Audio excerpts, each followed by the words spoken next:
We knew absolutely nothing about seafaring, but ignorance worked in our favor. Because if we knew how difficult this would be, we never would have tried. First, there are romantic reasons to embrace the sea, which can't be explained by me in words tonight. Either you hear the siren's call, or you do not. Then there are ecological reasons to revive sailing, because the future of low-carbon travel has a lot to learn from the past. We can use the wind to move slowly and with harmony with nature, instead of above the world like gods. And then finally, there are very practical reasons to launch yourselves into the sea, because it's the only way we can reach the places we wanted to reach, which are the remotest parts of this archipelago. Indonesia is my home. It's a place of incomparable biological and cultural diversity that could be lost in just one generation.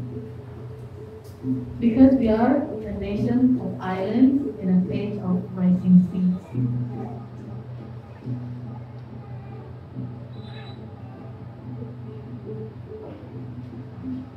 Before anything else, we needed a ship big enough to hold this dream.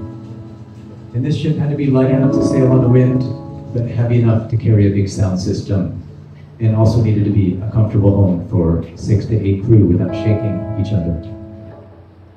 So after 2 years of searching, from Sydney to Seattle, from Istanbul to Ibiza, we finally did find the right ship, although it was on the wrong side of the world. Far from our intended home waters, she was rusting away on a canal in the Netherlands. We needed to get her seaworthy, install the performance equipment, and rehearse the show in the port of Rotterdam in one summer, before the winter would trap us in the cold Europe. Nothing was ready by the departure date.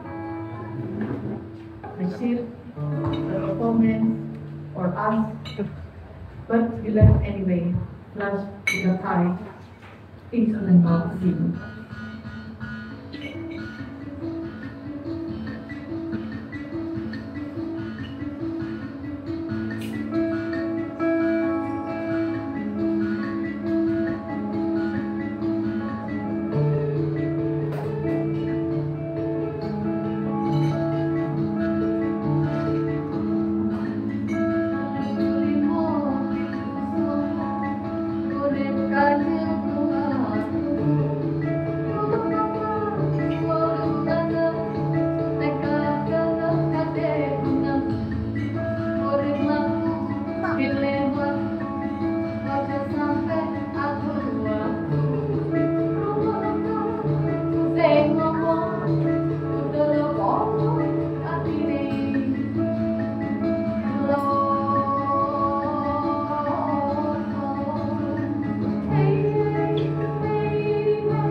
Long.